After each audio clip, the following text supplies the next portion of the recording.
Zay ny amin'ny vaovao iny fa nisy androany teny amin'ny hôtel Carlton anosy ny fionana antoko politika avy amin'ny fireana samihafa.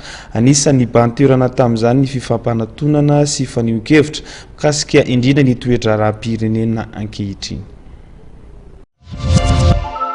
Nandray fanampahan-kevitra ny fanatona amin'ny antoko politika rehetra na mitovy fireanana tsy Andriamatoa Ravalomanana Marika raha namalin'ny mpanao gazety momba ny fiarahana ara-politika amin'ny antoko mapara izay tarihan'Andriamatoa Rajoelina.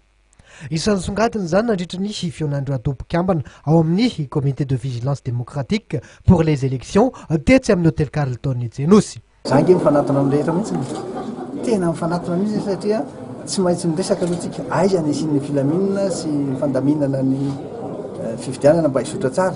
Raha tsy mifanatona dia mifanazava.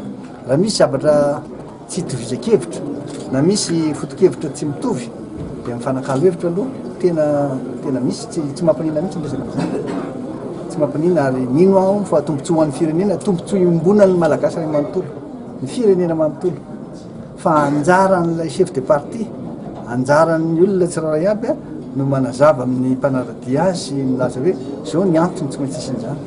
Ny tena ezahana mihitsy tsy isiny dia ny iverenan'ny krizy. Isan'ny matimatesan'ity komity ivondrona fireana politika maro samihafa ity ny famoahana fanarahana ara-pitondran-tena na pacte de conduite. Pacte de conduite zany nga fantatra nahita fifidiana maro be nandritran'izay tondrafin'ny firenena malagasy zay sy ny firenena misy tsy maintsy misy foana amin'ny pacte de conduite na pacte de ohatrany hoe fifanarahana hoe tsika aoka mba tena dia tombontsoa ho an'ny voaka ny jerevana ary aoka tsy ampiseho fietsika tsy mendrika fa nala-baraka manao fiantsina fa tena mampiseho tsara mihitsy hoe fahavononana tena olona andray andrakitra izany.